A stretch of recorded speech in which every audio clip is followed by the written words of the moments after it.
আগামীকাল শক্তিশালী একাদশ নিয়ে মাঠে নামবে আর্জেন্টিনা। তবে একাদশে এক বড় তারকা থাকছেন না।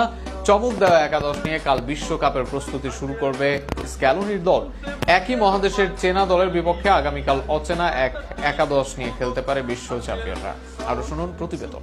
কোচ লিওনেল স্ক্যালোনি এই আন্তর্জাতিক বিরতিকে কাজে লাগিয়ে তরুণ ও বিকল্প খেলোয়াড়দের পরীক্ষা করতে চান। তবে ম্যাচের শুরুতেই শক্তিশালী একাদশই মাঠে নামাবেন বলে ধারণা করা হচ্ছে।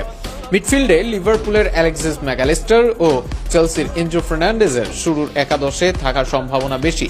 তাদের সঙ্গে থাকবেন রদ্রিগো ডি পল, যিনি দলের মিডফিল্ড নিয়ন্ত্রণে গুরুত্বপূর্ণ ভূমিকা রাখবেন। অন্যদিকে রিয়াল মাদ্রিদের ফ্র্যাঙ্কো মাস্তান্তুনো হ্যামস্ট্রিং ইনজুরি থেকে সেরে উঠলে সেটি বড় চমক হিসেবেই ধরা হবে। আক্রমণ ভাগে লাউতারো মার্টিনেজ ও জুলিয়ান আলভারেজের ওপরে থাকবে গোলের মূল দায়িত্ব। গোলবারে থাকবেন নির্ভরযোগ্য এমিলিয়ানো মার্টিনেজ। ডিফেন্সে মলিনা, রোমেরো, ওটামেন্ডি ও টেগলাফিকার সমন্বয়ে নামবে আর্জেন্টিনা। মিডফিল্ডে ডিপল, ম্যাকঅ্যালিস্টার, সিমিওনে ও এনজো ফার্নান্ডেজকে দেখা যেতে পারে।